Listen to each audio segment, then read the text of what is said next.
یہ بل سراسر اسلام کے خلاف تھا، اسلام کے قوانین کے خلاف تھا، اور اللہ رب العزت قرآن پاک میں ارشاد فرماتا ہے وَمَن لَّمْ يَحْكُم بِمَا أَنزَلَ اللَّهُ، کہ جو اللہ کے نازل کردہ احکام کے مطابق فیصلہ نہیں کرتا، فرمایا کہ فَأُولَٰئِكَ هُمُ الْفَاسِقُونَ، تو وہی لوگ فاسق ہیں۔ اور ہم مستقل یہ دیکھتے آ رہے ہیں کہ ماضی کے حکمران ہوں یا موجودہ حکمران ہوں، وہ ہمیشہ اپنی بیرونی آقاؤں کو خوش کرنے کی کوشش کرتے رہتے ہیں اور ایسے بل پاس کروانے کی کوشش کرتے رہتے ہیں۔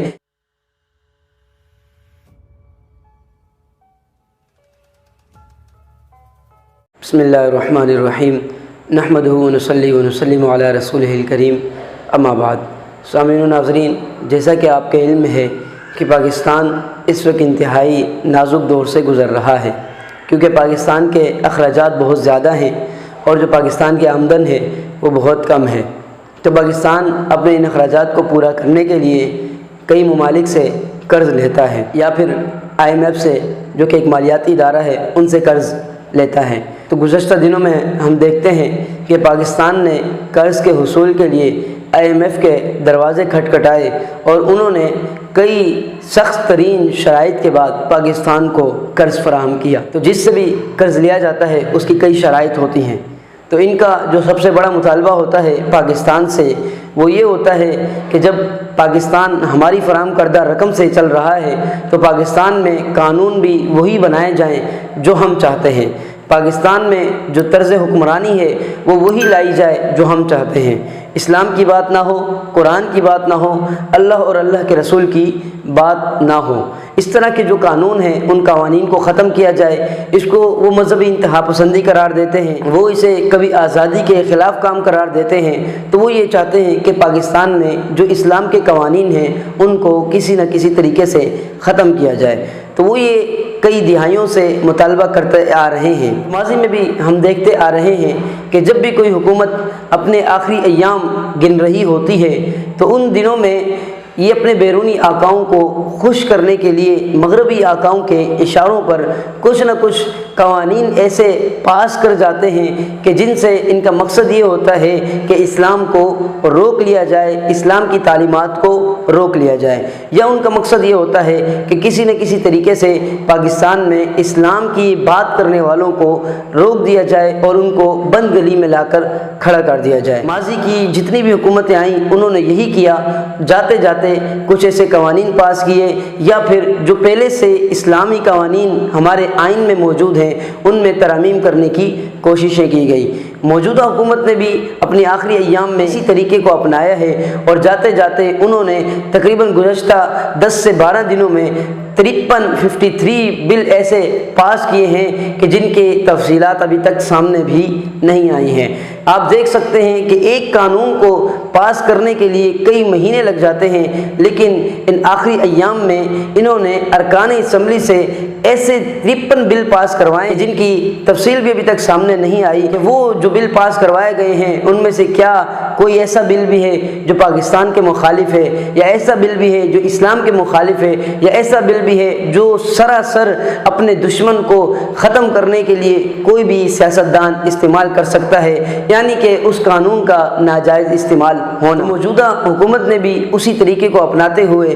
گزشتہ 10 سے 12 دن میں 53 بل ایسے پاس کیے ہیں کہ جن کی ابھی تک تفصیل بھی سامنے نہیں آئی ہے، لیکن ان میں سے ایک بل کا تذکرہ یہاں کرنا انتہائی ضروری سمجھتا ہوں۔ وہ بل یہ ہے کہ مذہبی انتہا پسندی کی روک تھام کا بل۔ یہ وہ بل تھا کہ جو گزشتہ دنوں میں سینیٹ میں پیش کیا گیا، اور پیش ہوتے ہی اس پر ہنگامہ سا کھڑا ہو گیا۔ اس میں یہ تھا کہ مذہبی انتہا پسندی کو روکا، یعنی کہ بیرونی آقاؤں کا مقصد یہ تھا کہ جب بھی پاکستان کے اندر اگر کوئی شخص نعوذ باللہ ختم نبوت کے خلاف بات کرتا ہے یا اللہ کے رسول صلی اللہ علیہ وسلم کی شان میں گستاخی کرتا ہے تو قانون حرکت میں آتا ہے، کیونکہ قانون کے اندر یہ شیٹیں موجود ہیں کہ اگر کوئی شخص اللہ کے رسول کی شان میں گستاخی کرے تو اس کی یہ سزا ہے، اگر کوئی شخص قرآن کی گستاخی کرے، اسلام کے خلاف زبان دراز کرے تو ان کی سزائیں قوانین کے اندر موجود ہیں۔ بل کے ذریعے مقصد یہ تھا کہ ان سزاؤں کو ختم کیا جائے، ان سزاؤں کو ظلم قرار دے کر، مذہبی انتہا پسندی قرار دے کر ان میں ترامیم کی جائیں،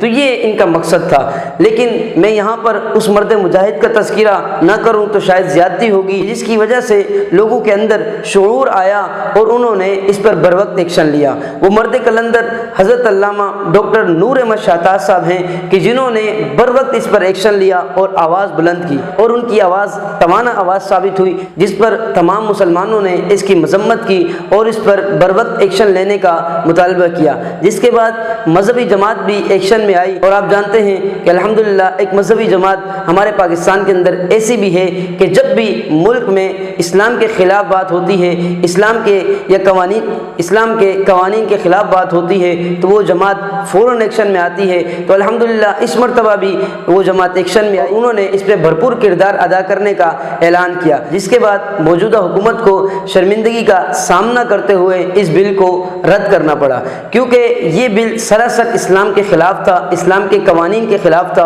اور اللہ رب العزت قرآن پاک میں ارشاد فرماتا ہے وَمَن لَّمْ يَحْكُم بِمَا أَنزَلَ اللَّهُ، کہ جو اللہ کے نازل کردہ احکام کے مطابق فیصلہ نہیں کرتا، فرمایا کہ فَأُولَٰئِكَ هُمُ الْفَاسِقُونَ، تو وہی لوگ فاسق ہیں۔ اور ہم مستقل یہ دیکھتے آ رہے ہیں کہ ماضی کے حکمران ہوں یا موجودہ حکمران ہوں، وہ ہمیشہ اپنی بیرونی آقاؤں کو خوش کرنے کی کوشش کرتے رہتے ہیں اور ایسے بل پاس کروانے کی کوشش کرتے رہتے ہیں۔ آپ دیکھتے ہیں کہ کبھی ٹرانسجنڈر ایکٹ کے نام سے بل پاس کیا جاتا ہے کہ جس میں یہ کہا جاتا ہے کہ ہم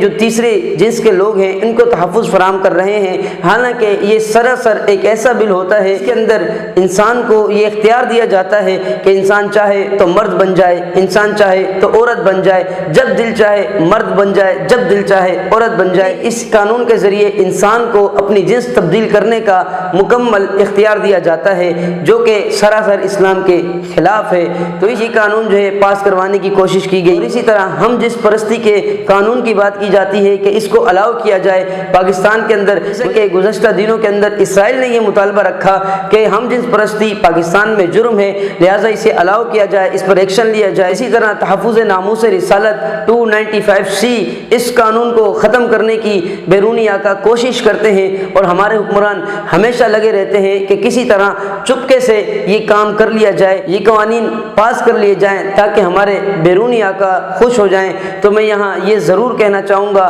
کہ ماضی کو دیکھ کر ہمارے حکمران ہوش کے ناخن لیں، ماضی سے سبق سیکھیں۔ ماضی کے اندر جس نے بھی اسلام کے قوانین کو چھیڑنے کی کوشش کی ہے، اسلام کے ساتھ چھیڑ چھانے کی کوشش کی ہے، ختم نبوت کے خلاف چھیڑ چھانے کی کوشش کی ہے، وہ شخص نشان عبرت بنا ہے۔ اور اسی طرح میں عوام الناس سے بھی یہ گزارش کروں گا کہ وہ اپنی آنکھیں کھلی رکھیں، اس طرح کے اگر کوئی اقدامات ہوتے ہیں تو اس پر فوری ایکشن لیں۔ اس پر مجھے اعلیٰ حضرت امام احمد رضا خان فاضل بریلی کا وہ شعر یاد آ رہا ہے۔ آپ فرماتے ہیں کہ سونا جنگل رات اندھیری، چھائی بدلی کالی ہے، سونے والوں جاگتے رہیو، چوروں کی رکھوالی ہے۔ تو موجودہ حکمران چوروں کی مانند ہے اور انہی چوروں کی رکھوالی ہے، تو ہمیں عوام الناس کو، لوگوں کو جاگنا پڑے گا اور اس کی رکھوالی کرنی پڑے گی۔ ختم نبوت کے تحفظ کے لیے اپنے سب کچھ قربان کرنا پڑے گا۔ ختم نبوت، تحفظ ناموس رسالت اور اسی طرح اسلام کے جو خلاف بل پاس ہوتے ہیں